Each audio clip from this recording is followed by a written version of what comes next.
Hello বন্ধুরা, স্বাগতম আমার মাই ব্লগ ভিডিওতে। আজকে আপনাদের সামনে চলে এসেছি আমি রেসিপি নিয়ে। আসলে খুব দামি রেস্টুরেন্টের ভালো কোনো হোটেলের রেসিপি না, যে দামি শহরের দামি হোটেলের কোনো রেসিপি না। এটা গ্রাম্য একটা খিচুড়ি। বন্ধুরা, খিচুড়ির সঙ্গে ফেভারিটি খাবার আর ফেভারিটি তরকারি একটা থাকে, সেটা হচ্ছে ডিম। আমাদের দোকানদার চাচা ডিম ভাজতেছে, একটা প্লেটের ডিম ভাজতেছে, চুলার মাঝে ডিম ভাজে আমাদের দিচ্ছে।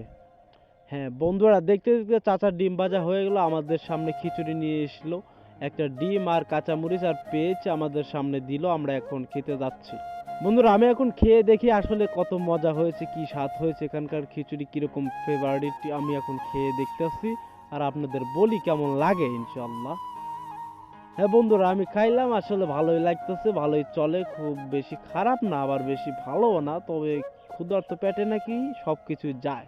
আসলে বন্ধুরা, এখানে খিচুড়ি খাওয়ার কোনো প্ল্যান ছিল না আমার। এখানে হোটেলে হয়তো মাংস দিয়ে ভাত খাওয়ার প্ল্যানই ছিল, কিন্তু হোটেলে জিজ্ঞালাম যে মাংস আছে কিনা, বললো না, আশেপাশে কোনো হোটেল পাইনি, বললো খিচুড়ি আছে, খিচুড়ি দিতে পারবো। আচ্ছা বললাম খিচুড়ির দাম 3 প্লেট, আরে এখন দেখি খিচুড়ি শর্ট। 2 প্লেট খিচুড়ি 3 প্লেট বানিয়ে আমাদের সামনে দিল।